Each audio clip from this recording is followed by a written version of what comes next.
Quiero hablarles acerca de nuestra vocación, porque nosotros los creyentes tenemos una vocación y Dios nos ha llamado a nosotros a ser sacerdocios para Dios, ¿ok? Sacerdocio para Dios. Y fíjense que cuando acabamos de leer esta porción bíblica, el apóstol Pedro quiere que nosotros entendamos que es una ilustración el hecho de que somos templo, somos sacerdocio y cómo nosotros podemos relacionarnos con esa piedra angular que es Cristo Jesús. Recuérdese, templo, sacerdocio y piedra angular. Y eso es lo que hoy vamos a tratar de deshuesarlo, ¿ok? Para que usted pueda comprenderlo, entenderlo, y vamos a ver qué clase de responsabilidades el Señor ha puesto en nuestras vidas. Amén, hermanos, ¿están bien? ¿Sí? ¿Están poniendo atención? Los veo un poco callados, solamente ustedes son más bulliciosos. ¿Ah? Muy bien, vamos a entrar en materia. Número uno, ¿a qué hemos sido llamados? ¿A qué hemos sido llamados? Versículo 5, 1 Pedro 2, dice, también ustedes son, ¿qué? Piedras vivas con las cuales se está edificando una casa espiritual. 1 Pedro 2:5. 1 Pedro 2:5. Dice, también ustedes son como piedras vivas con las cuales se está edificando, ¿qué cosa? Una casa espiritual. Entonces, hermano, hemos sido llamados a ser el templo del Señor. Pero vamos a ver qué significa esto. Para que ustedes entiendan, hermanos, el tema central de la Biblia es acerca de la presencia de Dios y su pueblo. La presencia de Dios y su pueblo. Y dentro de la creación, hermano, debemos de saber que Dios nos creó para que lo conozcamos a Él. ¿Ok? Cuando Él creó a Adán y a Eva, los crea con el único propósito de que ellos lo adoren a Él. ¿Ok? Y vemos que dentro de los pasajes bíblicos, vemos cómo Adán y Eva dicen que caminaban con Dios todos los días. Yo no sé de ustedes, hermanos, pero solamente tratar de captar esa imagen es un poco difícil, ¿verdad? De cómo una pareja, un hombre y una mujer, dice que caminaban con Dios todos los días, ¿no? Qué tremendo eso, ¿no? A veces nos cuesta y como que es difícil de imaginarnos el hecho de que Dios mismo caminó con esta pareja. Pero vemos que por causa de la desobediencia de Adán y Eva, nos convertimos en nuestros propios señores y rompimos la relación que teníamos con ese Dios. Toda relación que tenía Adán y Eva con Dios fue rota por causa de lo que es la desobediencia. Y es por eso que la presencia de Dios fue removida de los hombres y ya no se puede tenerla, ni tampoco se puede merecerla. Por eso es el motivo, hermano, que una vez que la presencia de Dios sale, ¿ok?, de la vida de los hombres, por eso vemos que todo está roto. Vivimos en un mundo lleno de odios, lleno de violencia, lleno de enfermedades, lleno de sufrimiento y de muerte. Y todo eso, hermano, es por consecuencia de la falta de la presencia de Dios en este mundo. Desde Adán hasta el día de hoy, hermano, el mundo sufre esa violencia, sufre esas situaciones adversas de cómo los seres humanos reaccionan por causa de que Dios no está con ellos. Pero, hermano, la buena noticia es de que Dios no nos dejó solos en esta perdición, sino que Él ya tenía un plan. Y dentro de ese plan, hermano, desde el Antiguo Testamento podemos ver que la presencia de Dios se manifestaba, pero se manifestaba de una forma esporádica. ¿Ok? De una forma esporádica. Quiero que entiendan que antes de la ley de Moisés, antes de que la ley haya sido establecida, Dios se manifestaba a su pueblo de una manera esporádica. ¿Sabe lo que es esporádica, verdad? No. De vez en cuando. ¿Ok? De vez en cuando. Y fíjense que cuando Dios se le manifiesta a Abraham, se le manifiesta cuando él tenía 75 años y después se le manifiesta cuando tenía 99. ¿Ok? Y vemos que Dios, tratando de tener una relación con el hombre, se le manifiesta de vez en cuando, hasta cuando Dios quiere cumplir sus propósitos. También vemos que en el caso de Jacob, nieto de Abraham, tuvo un encuentro con Dios y él se quedó maravillado de ver cómo ese Dios le muestra las escaleras y los ángeles bajaban y subían y ¡qué tremendo! Entonces Jacob, maravillado y totalmente asombrado acerca de este Dios, el Dios de su abuelo Abraham, decide ponerle a aquel lugar Betel. Este lugar es Betel. ¿Por qué? Porque esta es casa de Dios. Porque dentro de su imaginación, ¿qué decía Jacob? Aquí vive Dios. Pero nosotros sabemos que Dios no vivía ahí, sino que Dios había estado ahí. ¿Ok? Porque Dios no puede habitar en lugares y en espacios. Pero vemos que en el entendimiento de Jacob, él dijo, aquí vive Dios. Pero sabemos que Dios no vive ahí. Pero ¿qué tal el vivo caso de Moisés y el encuentro de Dios con Israel en el monte, donde le da los 10 mandamientos, ¿ok? Y después en el desierto, Él crea lo que es el tabernáculo. Y vemos que ahí ya la presencia de Dios no era esporádica, sino que simplemente habitaba en un solo sitio. La Biblia dice que lo que es la presencia de Dios se manifestaba en el tabernáculo y en el día era nube, pero en la noche era ¿qué cosa? Era fuego. Y la Biblia relata que cuando la presencia de Dios se levantaba por el fuego, el campamento sabía que era tiempo de moverse. Entonces yo me imagino, ¿verdad?, a los de la tribu de Leví, de Judá, ¿verdad? Oh, la nube se levanta, tenían que desarmar sus tienditas, sus cosas, ponérselas al hombro, ¿verdad? Y caminar otra vez por donde la nube los dirigiera. Entonces vemos que la presencia de Dios se manifestaba primero esporádicamente, pero ahora se manifestaba solamente en un solo lugar. Pero entonces, hermano, pasan los años, pasa el tiempo y los profetas comenzaron a hablar acerca de una promesa de Dios un poco extraña. Dios le comienza a prometer a su pueblo de que ya no va a habitar esporádicamente en ciertos lugares. Y también les promete que no solamente va a habitar en un solo lugar, sino que ahora les promete que ahora ellos van a ser su pueblo y que todo el que crea va a tener y habitar la presencia de Dios en medio de ellos. Amén, hermanos. En Isaías capítulo 4, versículos 2 y 3, miren la profecía que Isaías le da. En aquel día, el retoño del Señor será ¿qué cosa? Bello y glorioso. El fruto de la tierra será el orgullo y el honor de los sobrevivientes de Israel. Entonces, tanto el que se quede en Sión como el que sobreviva en Jerusalén será llamado ¿qué cosa? Santos e inscritos para vida en Jerusalén. Lo que les estaba diciendo, hermano, es que dentro del plan de Dios era que ahora la presencia de Dios habite en el corazón de toda persona que ponga su fe en Cristo Jesús. Ese es el plan de Dios y se lo manifiesta miles de años antes que el mismo Cristo se manifieste. Pero vemos que el pueblo no entendía porque era algo extraño. La gente estaba acostumbrada o que Dios se manifieste esporádicamente o en un solo lugar que era el tabernáculo. ¿Hasta ahí me está siguiendo, hermanos?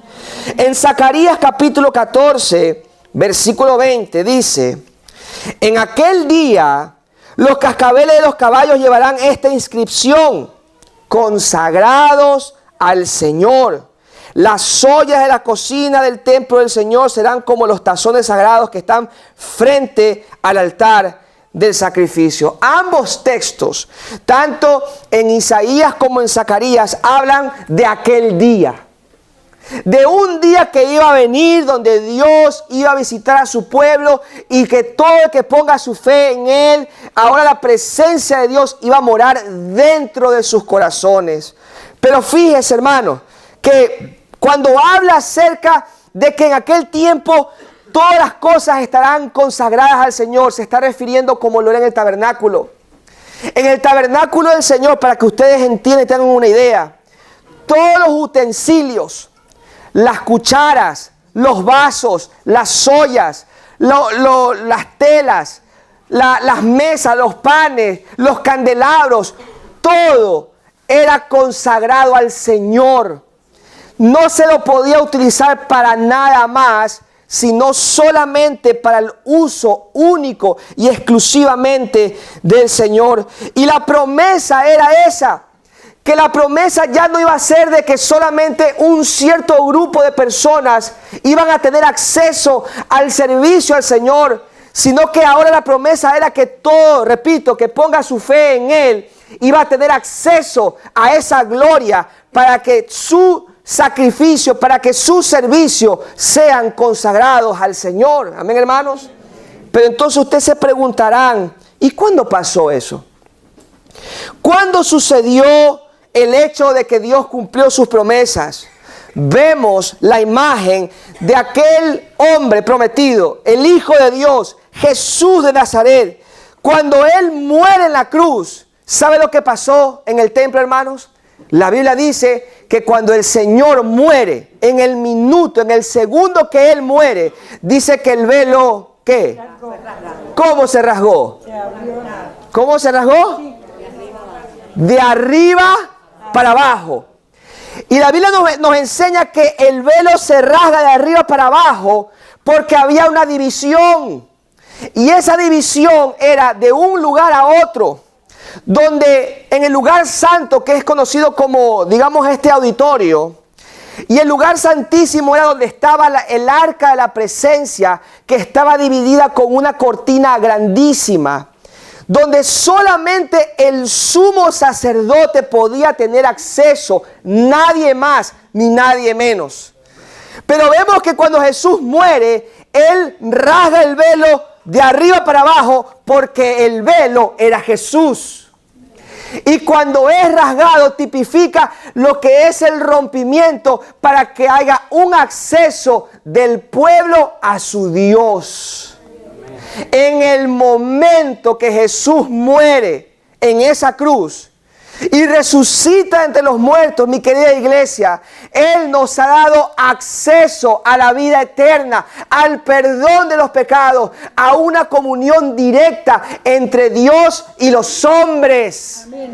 Por eso, hermano, ya no hay que rendirle cultos a los santos, ¿ok? A Santo Tomás, a San Judas, a San Fernando, ¿verdad? A San Luis, a San Hugo. No, ya no hay acceso a nadie, ni la Virgen María. Y se lo digo con respeto, hermano, porque tal vez usted ha venido aquí a la casa, ¿verdad? A esta iglesia. Y tal vez, no, pastor, yo adoro a la Virgen María. Nosotros no, porque la Biblia dice claramente de que solamente hay un camino al Padre. No hay dos, no hay tres, uno solo. Y ese uno solo es el mismo que rasgó el velo de arriba para abajo, para que tú tengas acceso a través de Él al Padre en su nombre. Amén. Amén, hermanos. Por eso hoy ya la presencia de Dios no está en lugares, sino que la presencia de Dios ahora está en el corazón de aquel que le dice que sí a Jesús. Amén. Yo no sé si usted entiende eso, hermano. Imagínense que la misma presencia de Dios que habitaba en el tabernáculo, fuego de noche, nube de día, donde se manifestó la gloria del Señor, ahora vive dentro de ti. Pero fíjense que en Juan capítulo 1, versículo 14, la palabra de Dios nos enseña, y el verbo se hizo, ¿qué? Hombre, y habitó en medio de nosotros. Y hemos contemplado su gloria, la gloria que le corresponde al Hijo unigénito del Padre, lleno de gracia y lleno de verdad. Hermanos, qué tremenda verdad es esta. Que la gloria de Dios que antes se manifestaba como fuego y nube, ahora se ha manifestado ¿en quién? En la persona de Jesucristo.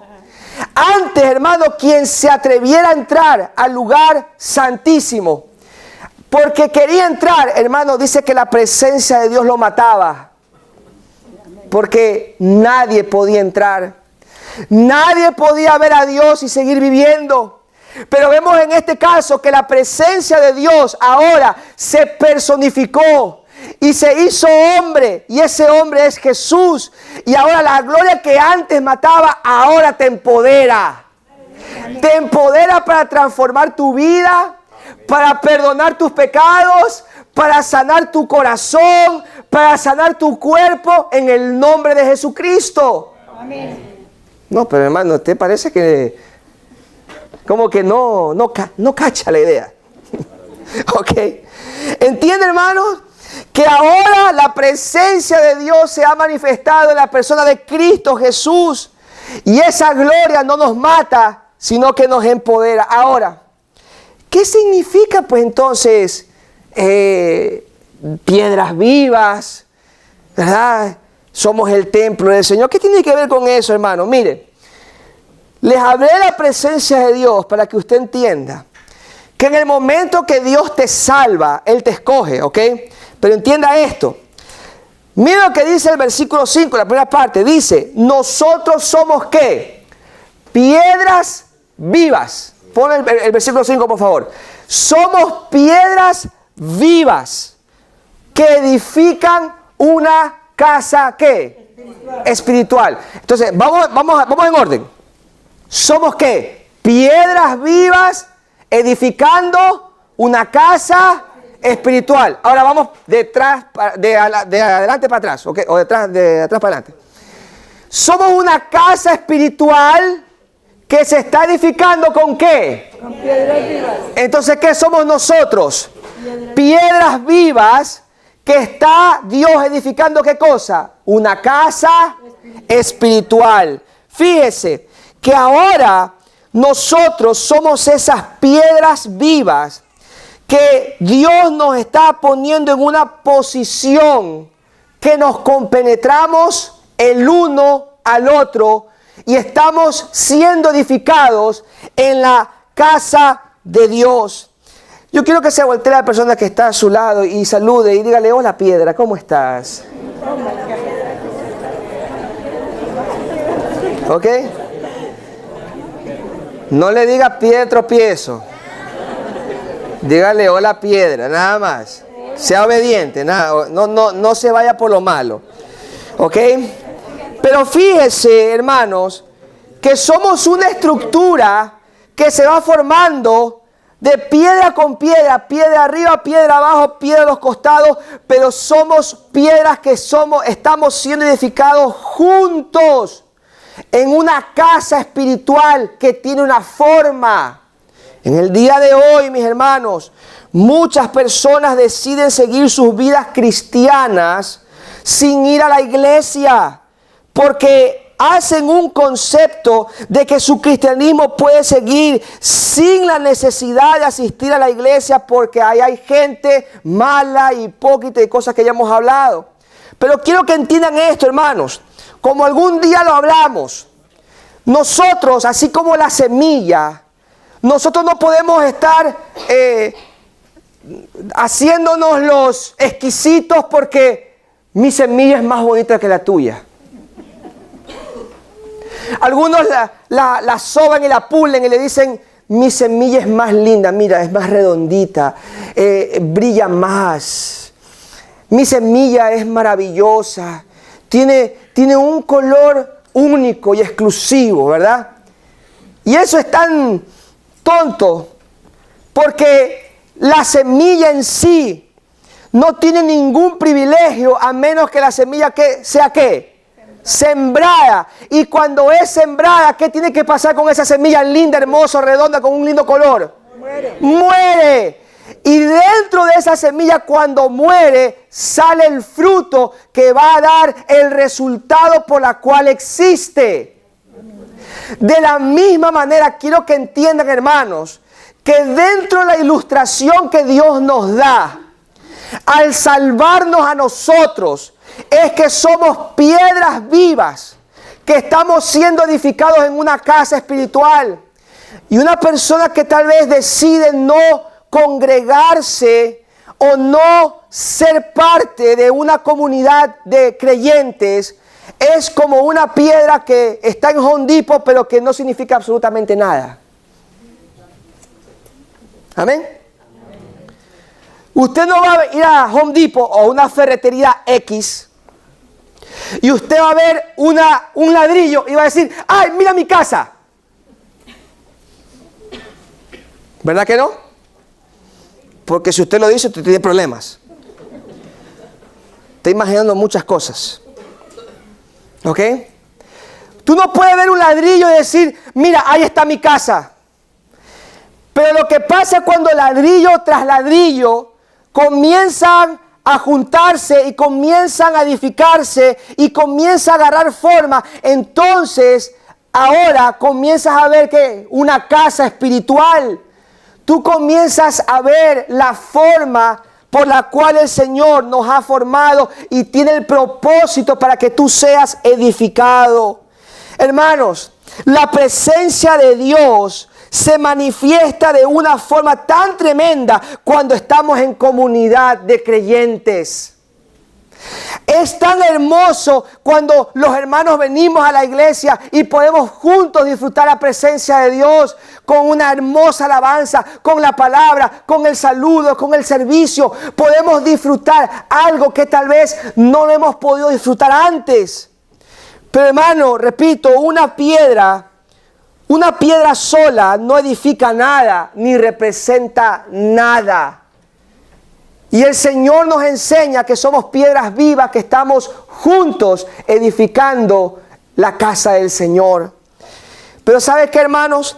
Al unirnos podemos contemplar algo maravilloso que solo en nuestras casas no lo vamos a tener. Mire, hay un ejemplo que lo puse yo, ¿no? Que no es lo mismo mirar el fútbol por televisión que ir al estadio. ¿Cierto? Como yo sé que no todos juegan fútbol, porque aquí la mayoría juegan otra cosa. No es lo mismo que usted vea los juegos del 4 de julio por Univisión a que usted vaya a Manhattan y vea los juegos pirotécnicos. Amén, hermano. Más o menos ahí sí las agarré, ¿no? No es lo mismo, hermanos. No puede ser ni porque le pongas un home theater con buenos speakers, hermano, no va a ser igual a que tú experimentes en vivo, ahí en persona, junto con la multitud, lo hermoso que es disfrutar algo que está aconteciendo. De la misma manera, hermano, nunca va a ser igual el que tú puedas edificarte en tu casa solo, sin que la presencia de Dios habite en las demás piedras que estamos siendo edificados juntos en la casa espiritual del Señor. Amén, hermanos. Es algo maravilloso el saber de que juntos, hermanos, estamos edificando algo tremendo, que somos parte de la historia de esta ciudad. Que somos juntos parte de algo que está sucediendo y que tal vez ni siquiera lo valoras porque tal vez no te sientes digno o parte de algo importante. Pero juntos estamos edificando la casa del Señor. Amén, hermanos. Somos el templo del Señor. Somos esas piedras vivas que juntos estamos edificando junto con Él. Número 2. Entonces, ¿cuál es nuestra función? ¿Cuál es nuestra función? Entonces vemos, hermanos, de que no solamente somos templos o piedras vivas, sino que nuestra función es que somos un sacerdocio al Señor. Yo creo que otra vez se voltee a la misma persona que le tocó hace un rato y le diga, hola, sacerdote. Si es hermana, dígale sacerdotisa. Suena raro, ¿no? Hermano, no solamente somos el templo del Señor, sino que ahora tenemos una función, y esa función es de que somos sacerdotes del Señor. Váyase otra vez a 1 de Pedro capítulo 2, versículo 5. Vamos a leer la segunda parte. Dice, de este modo llegan a ser, ¿qué? Un sacerdocio santo para ofrecer sacrificios espirituales que Dios acepta por medio de Jesucristo. Hermano, aún podemos ver dentro del cuerpo humano varias lecciones. En el cuerpo humano hay entradas y hay salidas, ¿ok? Hay entradas y hay salidas, pero no es la entrada que usted se imagina y tampoco la salida que usted se imagina, ¿ok? Dentro del cuerpo humano tienen que haber entradas. ¿Para qué? Para que haya una salida. Para que un cuerpo humano funcione bien, tiene que dormir bien. Amén. Tiene que comer bien, ¿sí o no, hermanos? ¿Ok? Pero también tiene que tener una salida. Y esa salida, hermano, puede ser ir a trabajar, ejercitar su cuerpo, mantenerse bien. Pero fíjese que cuán anormal puede ser, escuche bien, hermano, cuán anormal puede ser de que usted duerma bien, pero que no haga nada más. ¿Qué va a pasar con ese cuerpo?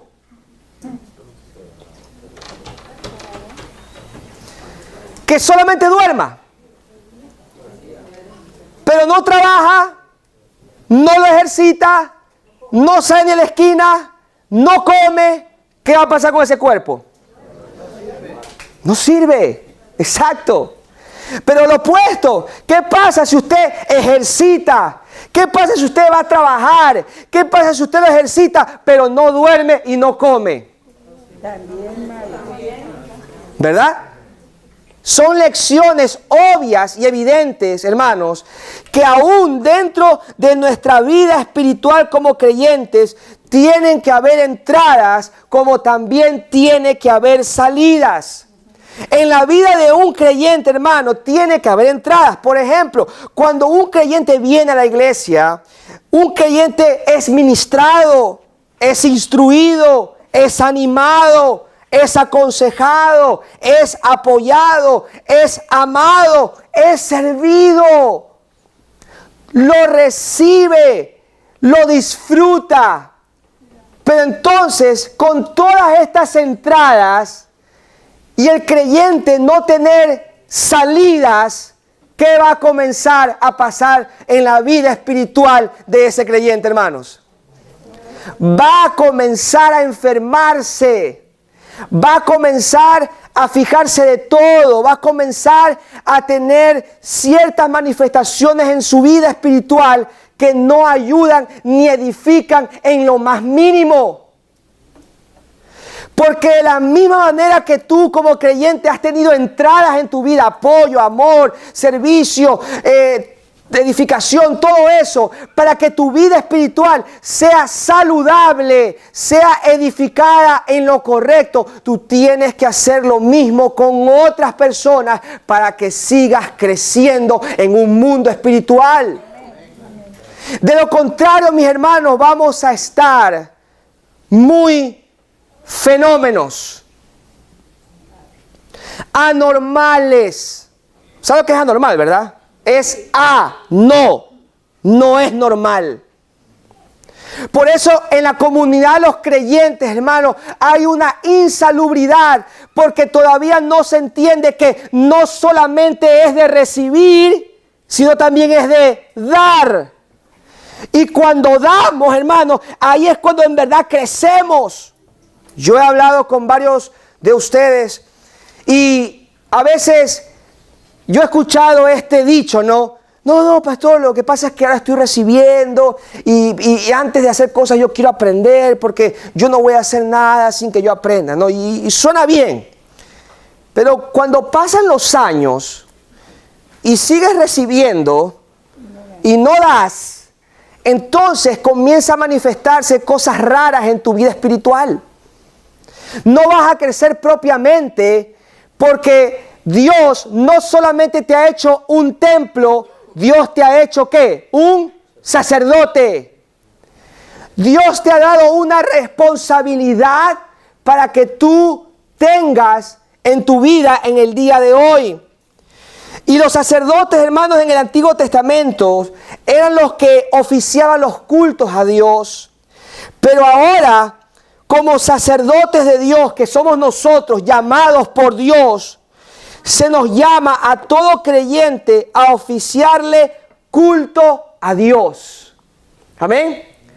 Tú y yo tenemos una responsabilidad. Y esa responsabilidad no se la podemos delegar a nadie más, sino que Él te ha hecho piedra viva, te ha hecho templo del Señor, pero te ha dado un oficio, y ese oficio es para que tú seas sacerdote, que ministres un culto espiritual a Dios. ¿Sabes qué, hermano? Y lo hemos repetido y lo voy a seguir diciendo. El culto a Dios no es y empieza en la iglesia. El culto a Dios es y empieza en los hogares. Empieza en los hogares, hermanos, porque el temor a Dios jamás se puede recibir en un lugar, sino entonces volveríamos al tabernáculo de Moisés, donde solamente la presencia de Dios se manifestaba como esporádicamente y en un solo lugar. Amén. Pero hoy, por la fe en Cristo, la presencia de Dios habita en tu vida, en tu familia, y por eso Él te ha hecho ¿qué? Sacerdote de Dios, para que tú ministres a tu familia y a tus hijos. Es responsabilidad de nosotros, hermanos, los varones y las hermanas, de poder nosotros darle y rendirle culto al Señor, y eso comienza desde el día. Nosotros tenemos que darle al Señor lo que Él se merece, porque nos importa lo que es Él. Mire, en Hebreos capítulo 13, versículos 15 y 16, vamos a entender esto un poquito. Dice, así que ofrezcamos continuamente a Dios por medio de Jesucristo. ¿Qué cosa? ¿Qué cosa? Un sacrificio de alabanza, es decir, el fruto ¿de qué? De labios que confiesan su nombre. 16. No se olviden de hacer el bien y compartir con otros lo que tienen, porque esos son, ¿qué cosa? Los sacrificios que agradan a Dios. Hay dos cosas que usted tiene que entender aquí. La Biblia dice que el sacrificio de alabanza, ¿qué es? Cantar. Ese es el problema, mis hermanos. Que esto no es un asunto de venir a la iglesia a cantar canciones, después de escuchar la prédica y después me voy a la casa y no pasa nada. Esto no es un asunto de cantar. Esto no es un asunto de tocar un instrumento.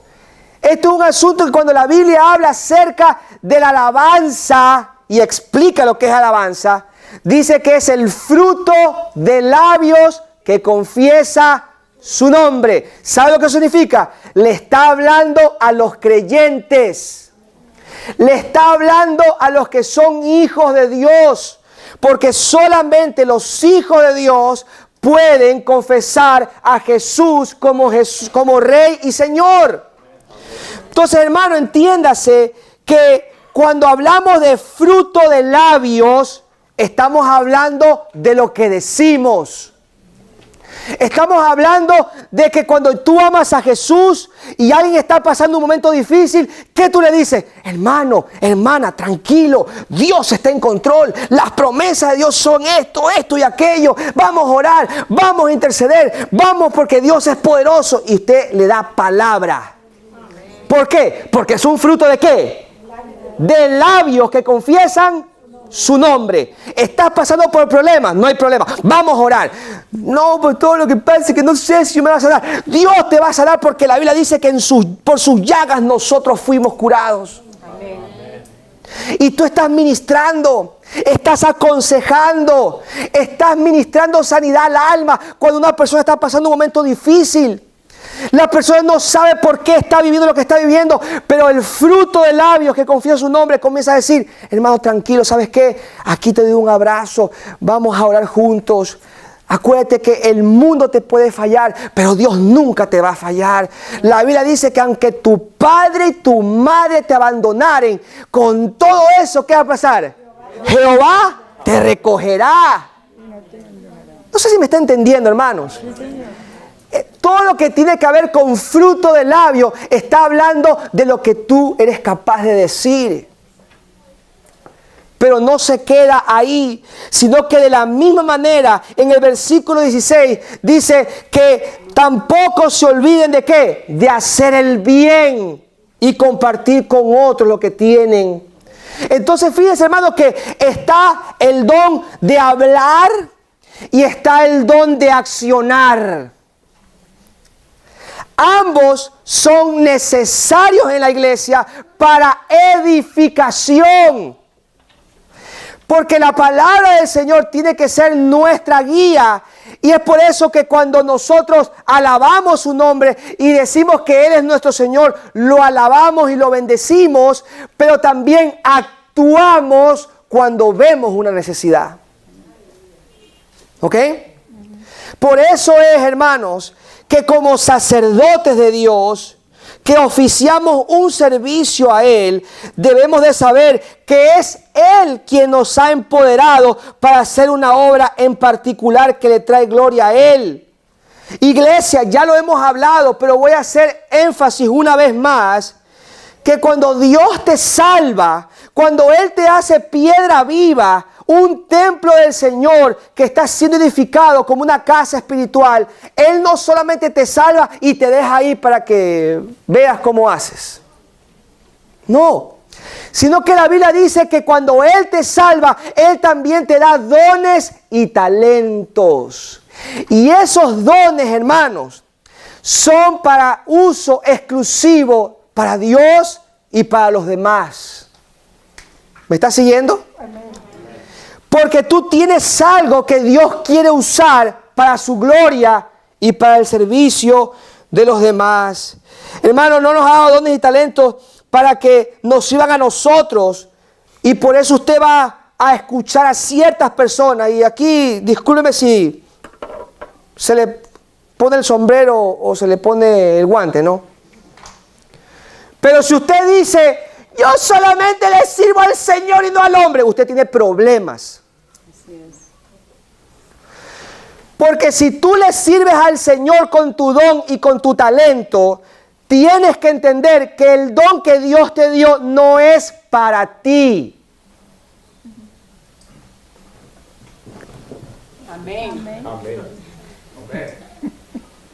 Le voy a hacer como hacía un predicador.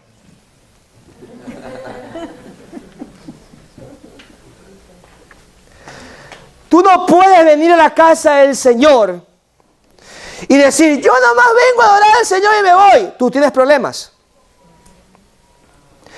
Porque Dios no te dio dones y talentos para que te vean a ti. O que tú nomás se lo dejes a Dios. Sino que Él te lo dio en servicio de los demás. Primera de Pedro capítulo 4, versículo 10. Dice, cada uno ponga al servicio de los demás, ¿qué cosa? El don que haya recibido, administrándolo fielmente la gracia de Dios en sus diversas formas.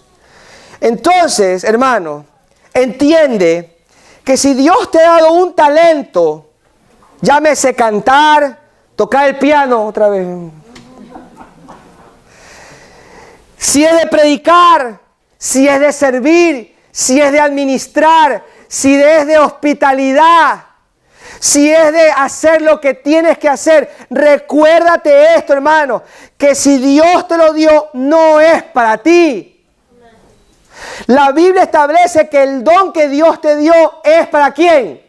Para los demás. Entonces no vengas a mí o donde los hermanos a decir, yo solamente adoro a Dios. Entonces, si adoras a Dios, sirve a los demás. Amén. Si tú amas a Dios, entonces amas a sus hijos. Si tú sirves a Dios, sirves a quién también? A los demás. A los demás. Por eso tú no puedes separar lo que Dios te ha dado como para que tú solamente se lo dejes a Dios. ¿Cuál es el chiste entonces, hermano, de que Dios te dé un don y un talento y no lo uses para servir a los demás y te quedes en tu casa encerrado o no quieras saber de nadie más y tú dices, yo no más vengo a la iglesia a adorar a Dios? Hermano, usted tiene problemas. Usted necesita arrepentirse y entender que lo que Dios te dio es para servicio de los demás. Y yo me gozo, hermano, cuando veo gente orando, gente aconsejando, gente pidiendo, intercediendo, sirviendo aquí en la casa del Señor. Pero esto no se trata de servir aquí, aunque es bueno. Pero esto se trata de servir donde quiera que tú vayas. ¿Sabe, hermano? Es muy común entre nosotros los hispanos. Y déjeme decirle algo. Si usted ha dicho lo que yo le voy a decir, usted necesita buscar a Dios rápido. Hay gente, yo he escuchado gente decir, tú tienes que sufrir porque yo también sufrí. Oh my God. ¡Wow! Una persona que todavía no ha entendido que lo que tú sufriste es para que otros no sufran. No es para que otros paguen lo que tú pagaste. Porque entonces no has entendido el por qué Dios te dio lo que te dio. Tú no puedes venir aquí a la casa del Señor y decir, bueno, lo mío solamente es predicar. No, mis hermanos. Lo mío es predicar porque eso me lo dio Dios. Y para servicio de todos ustedes. Pero también tengo que hacer lo que más yo pueda para que usted se sienta bien en la casa del Señor. Porque es un don que Dios nos ha dado. Pero recuérdate de esto, hermano. El talento que tienes, te lo dio ¿quién? Dios. Para que lo adores a Él y también para que sirvas a los demás. Amén. Amén. Pero si solamente vienes a la iglesia y solamente tienes entradas pero no salidas, entonces tú vas a ser un cristiano bastante enfermizo. Amén, hermanos. Termino con esto. Nos ha hecho templos, nos ha dado oficio, pero entonces también, ¿cómo podemos relacionarnos entonces con esa piedra viva? Versículo 6, Primera de Pedro, capítulo 2, versículo 6, dice, y así dice la Escritura, mire que pongo en Sión una piedra que escogida y preciosa, y el que confíe en él o confíe en ella no será que jamás defraudado. Nótese, somos piedras vivas igual que la piedra escogida. ¿Y quién es la piedra escogida? Jesús. ¿Ok? Pero dice que es piedra escogida y preciosa. Dice, el que confía en Él no será jamás defraudado. ¿Usted nota el énfasis del jamás? ¿Sabe lo que es jamás? Que nunca. Entonces, hermano, si tú eres creyente, si tú has puesto tu fe en Cristo Jesús, entiende eso. Todo el que pone su fe en Cristo jamás será defraudado. Ah, pero como yo soy psíquico, alguno me dirá, pero pastor, yo he creído en Cristo, pero a mí me pasó esto que es malo. No me funcionó. No, hermano, hermana, no has entendido que Dios no mira el ahora, Dios mira el después. Y lo que no entiendes ahora, lo entenderás después. Porque lo que parece duro, difícil e injusto en este momento, todo eso va a ser para la gloria del Señor. Pero nunca le des un descrédito al Señor. Nunca. Porque la Biblia dice que el que confía en Él, no. Jamás. ¿Y qué jamás? Nunca. Nunca serás defraudado, hermano, familia de Dios. Nunca. Por más difícil que lo que estés viviendo, aconteciendo en tu vida, la Biblia dice que nunca serás defraudado. Tal vez hoy no lo entiendas, pero mañana lo vas a entender. Porque cuando tú entiendas eso, hermano, créeme que tu vida va a cambiar drásticamente. ¿Por qué? 3 cositas, rapidito. ¿Cómo podemos relacionarnos con la piedra viva? Entendiendo que es la piedra angular. Es la piedra angular. Ahora, quiero que entiendan esto, hermano. La piedra angular era la piedra en las estructuras antiguas donde descansaban las casas. ¿Ok? Las casas no son como las casas en el día de hoy, sino que las casas eran edificadas de un primer nivel. ¿Ok?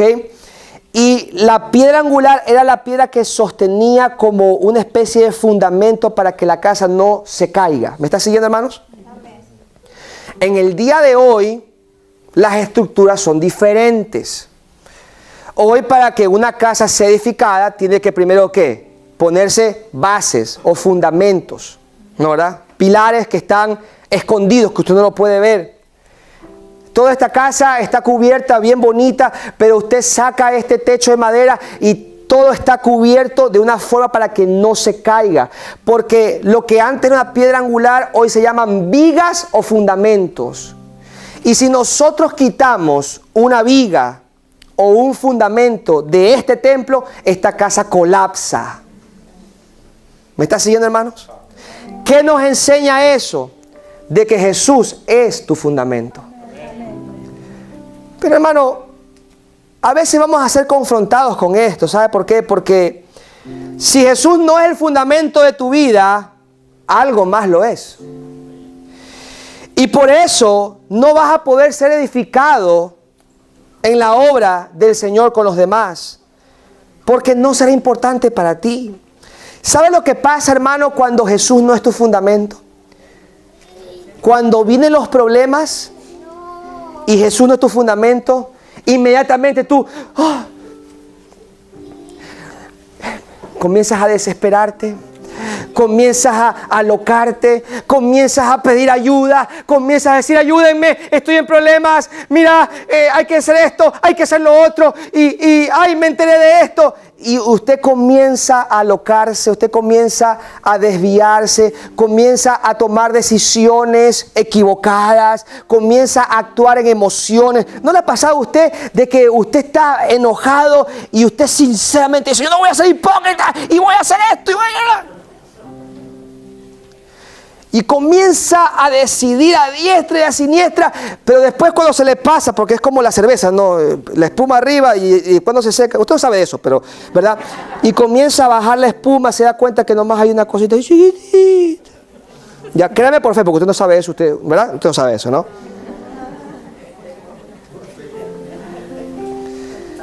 Pero fíjese, hermano, que cuando Jesús es el fundamento de tu vida, podrán venir situaciones difíciles, males a tu vida, donde tú vas a decir: Dios está en control. Dios sabe lo que hace. Yo sé que después de esto, algo bueno viene para mí. No me gusta lo que estoy viviendo. Es más, me parece hasta injusto, pero Dios está en control. ¿Se da cuenta, hermanos? ¿Sabe por qué? Porque ha aprendido a confiar de que Jesús es la piedra angular de tu vida. ¿Te llegó una noticia? Tranquilo, Dios está en control. Amén, hermanos. Amén. ¿Te llegó una situación adversa a tu casa? Tranquilo, Dios está en control. ¿Te tienes que mudar? Yo sé lo que le digo. Dios está en control. Dios sabe lo que hace. Yo no lo entiendo, pero Dios sí lo entiende. Y yo sé que al final Dios va a hacer la obra en mi vida. ¿Cuántos dicen amén, hermanos? ¿Sabe? Todo lo que tiene que ver con fundamento es tu identidad. Y yo escucho, ¿no? Y discúlpame mi sarcasmo, pero eso es parte de mi naturaleza. Cuando yo escucho ciertos hermanos decir: yo soy judío cristiano, eso no existe. ¿Ok? Yo soy mormón judío, o yo soy cristiano católico. No. Eso no eres ni frío ni caliente. No puedes decir que eres cristiano, pero que un día fue golpeado. ¿Me está entendiendo? Porque a algunos les encanta decir: yo amo a Cristo, pero todo lo que me pasó en el pasado, soy una víctima del pasado. No. Ya. O tú eres una víctima, o tú eres cristiano. ¿Dónde está tu identidad? Tu identidad está en Cristo. Y todo lo viejo que pasó, he aquí todas las cosas son hechas nuevas. Y mi identidad no está en lo que me hirieron, me abusaron, me hicieron daño. Todo eso ha servido para formar el carácter de Dios en mi vida en el día de hoy. Y hoy soy cristiano evangélico, hermano. Soy un hijo de Dios que ha nacido de nuevo, punto. Yo no creo mi identidad en nada más que en ese fundamento, Cristo Jesús, nada más. Lo demás, hermano, es pasado, y lo pasado, pisado. Amén, hermanos, ¿cuántos dicen amén? Amén. Número 2, esa piedra no solamente debe de ser la angular, pero también esa piedra debe ser preciosa para ti. Amén, hermanos. Yo me acuerdo y les contaba en la mañana a la iglesia que hice algo antibíblico, hermano. No haga esto que les voy a decir, ¿ok? Me acuerdo cuando Brianna tenía, creo que 3 añitos, y le dio lo que se conoce como una tos que le dicen crux, o crux, algo así. Usted también, búsquelo en internet. Y es una tos seca, con una fiebre de 100 y pico, ¿ya? Y Brianna era chiquita, mi primera hija, la llevamos al hospital, y me acuerdo que nos dijeron, tienen que dejar, la niña está en peligro, y le pusieron una tablita aquí, no sé si ustedes saben, ¿no?